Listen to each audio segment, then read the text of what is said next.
부산의 전세 대비 저평가나 전세가율이 현재 안 좋은 거는 입주 물량의 그 이유가 있다라고 봅니다.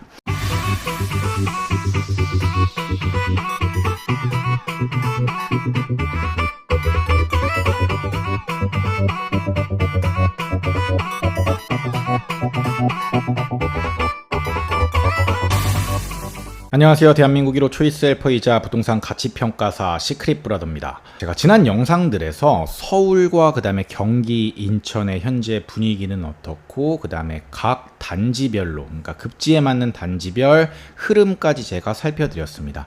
실제로 지금 서울은 상급지 위로 거의 전고점을 회복한 지역들이 많고, 노도강에서 선호되는 입지에서는 많은 상승이 일어나고 있어서 그게 경기, 인천까지 좀 온기가 퍼지고 있다, 이런 말씀을 제가 드렸었는데요. 부산, 대구, 대전 이렇게 광역시, 그 다음에 중소도시까지 제가 쭉 한번 살펴드릴 거거든요. 그것들을 보면서 전국적인 흐름이 이렇게 가고 있고 투자 목적으로 접근한다면 어느 지역이 괜찮은지까지 말씀을 드리도록 하겠습니다. 그럼 먼저 지방의 대장이라고 할 수 있는 부산광역시의 현황 분석부터 들려드리도록 하겠습니다. 먼저 가격 흐름입니다. 매매 가격과 전세 가격, 그래프에서 보시는 것처럼 둘 다 아직까지는 하락을 하고 있는데, 다행스럽게 전세 증감률이 얼마 전부터 빨간불이 들어오기 시작했습니다. 빨간불이 들어왔다라는 건 부산도 이제는 전세가 상승하기 시작했다라는 걸 의미하는 것이고, 여전히 좀 좋지 않은 모습이구나 라는 거를 확인할 수가 있습니다. 매매는 여전히 힘들고 전세는 이제야 조금 숨통이 트였다, 이런 느낌이거든요. 매매가가 이렇게 하락을 했음에도 불구하고 전세 대비 저평가 지수와 전세가율이 좋지 못한 모습입니다. 최근 7년 동안 봤을 때 현재도 유의 수준으로 별로 좋지가 않고, 좋음 수준으로 가려면 아직까지는 조금 많이 남은 모습이 보이고요. 전세가율도 평균 65% 정도가 되는데 지금은 50% 정도밖에 안 되는 모습을 보이기 때문에 저는 그 이유를 바로 입주 물량에서 찾고 있습니다. 지금 서울 수도권이 올라가는 힘은 저는 가장 큰 요인이 유동성이라고 보거든요. 유동성이 지금 증가하고 있기 때문에 다른 사실은 별다른 호재가 없음에도 불구하고 유동성의 힘이 가장 크다라고 봅니다. 유동성은 사실은 서울 수도권에만 유동성이 풀리는 게 아니라 전국적으로 다 동시에 풀리는 건데, 그럼에도 불구하고 좀 시차가 있는 것, 이거는 서울 수도권과 지방이 양극화되는 문제도 있지만 그 안에서 지역별로 수급의 문제, 특히 입주 물량의 문제가 크기 때문에 그런 겁니다. 저는 부산의 전세 대비 저평가나 전세가율이 현재 안 좋은 거는 입주 물량의 그 이유가 있다라고 봅니다. 지금 그래프를 보시면 사실 부산은 계속해서 입주가 최근에 많았었습니다. 그 전에 이제 09년부터 누적 공급 물량이 이렇게 올라갔을 때도 마찬가지였고, 사실 잠깐 떨어졌다가 16년도부터 누적 3년의 공급 물량이 다시 증가하기 시작했습니다.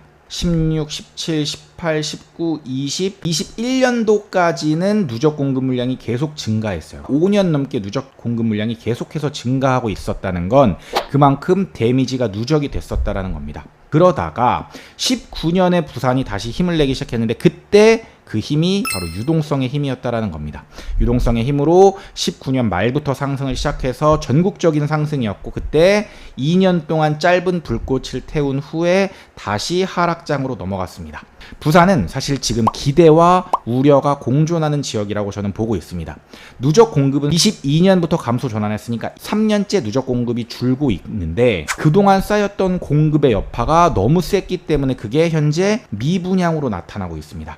평균 수준을 지금 넘어서 가지고 급격하게 미분양이 이렇게 증가하고 있습니다. 그래서 지금 현재 어떤 분위기냐면, 입지가 그렇게 나쁘지 않은 지역도 공사비가 너무 올라서 분양가를 싸게 분양할 수 없는 상황이기 때문에 미분양이 계속해서 쌓이고 있고, 사업장별로 미분양을 소진하기 위해서 프로모션 같은 것도 굉장히 많이 하고 있습니다. 찾아보면 이런 게 굉장히 많아요. 계약금 5%로 입주 때까지 들고 갈 수 있습니다. 1차 계약금 1,000만 원이라는 건 사실 별로 의미가 없고, 왜냐면 2차 계약금을 바로 일주일 정도 뒤에 바로 내야 되기 때문에, 분양권 전매 무제한은 모든 단지에 다 해당되는 거기 때문에 중도금 전액 무이자라는 게 사실은 되게 큽니다. 이게 사업장별로 다르긴 하지만 보통 한 2,000에서 3,000 정도 이게 금액이 되기 때문에 이것도 굉장히 큰 거고, 계약금 5%로 이제 갈 수 있다라는 거는 6억짜리 단지다. 그러면 계약금 5%니까 3,000만 원. 3천만 원 정도로 입주 때까지 끌고 간다. 근데 만약에 입주가 27년 정도다, 그러면은 저는 이런 것들은 메리트가 있다라고 봅니다. 26년이나 27년 정도에는 이미 부산이 상승 전환했을 확률이 높기 때문에 실거주 입장에서는 이런 단지들을 지금 시점에서 매수를 해야 됩니다. 물량이 많은 데들은 싸기 때문에 전월세로 살려는 생각을 많이 하는데, 저는 이럴 때가 오히려 실거주자, 특히 무주택자들한테는 매수 기회라고 저는 생각을 합니다. 당연히 단지별 분양가를 보셔야겠지만 장기적으로 봤을 때 실거주라면 괜찮은 신축을 사서 5년에서 10년 정도 들고 간다라고 생각을 하시면 분양가보다는 비싼 가격에 매도할 확률이 훨씬 높습니다. 누군가한테는 미분양이 위기가 되겠지만 누군가한테는 기회가 될 수 있음을 정말 꼭 기억하셨으면 좋겠습니다. 제가 이제 부산, 대전, 대구, 광주, 울산 이 5개 광역시의 매매 평당가 그래프를 비교 평가해 가지고 제가 가져와 봤습니다.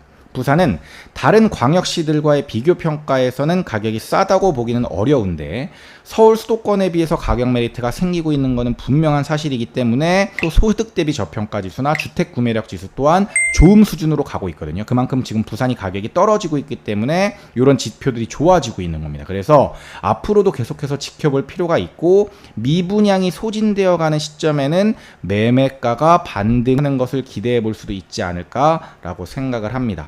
자, 그럼 여기서 거래량과 매물 수도 봐야 됩니다. 그런데 거래량과 매물 수를 봤을 때는 여전히 상승장이 오기에는 아직까지는 거래량 폭발력이 좀 부족합니다. 그리고 매물이 너무 많습니다. 매매 거래량이 많았을 때, 이렇게 빨간불이 들어왔을 때처럼 거래량이 많지 않은 모습인데 지금 매물이 이렇게 계속 쌓이고 있죠. 그래서 이 매물들이 어느 정도 좀 소화가 돼야 되고, 다행스러운 거는 전세가 계속해서 지금까지는 거래가 잘 되고 있는데 전세 매물이 줄어들고 있습니다. 그러니까 전세 가격이 올라가면 그 자연스럽게 그 수요가 매매 수요로 전환이 되게 되는데, 그 시점이 부산이 반등을 하게 되는 시점이라고 생각을 하는 겁니다. 부산은 현재까지 전세가의 움직임은 그래도 이제 괜찮은 수준으로 온 거고, 아직까지 제가 조금 우려스러운 모습인 거는 시장 강도가 강하지 않습니다. 시장 강도에 대해서는 뒤쪽에서 조금 더 자세하게 얘기를 해드리겠습니다. 시크릿 브라더 블로그를 보시면 또 제가 자세하게 지금 내용에 대해서 언급을 해드렸으니까 시크릿 브라더 검색하셔가지고 블로그를 들어가시면 해당 글이 있을 겁니다. 오늘 영상은 여기서 마칠 거고요. 저는 지금까지 시크릿 브라더였습니다. 감사합니다. 시크릿 브라더 채널을 구독, 좋아요, 알림 설정 부탁드려요.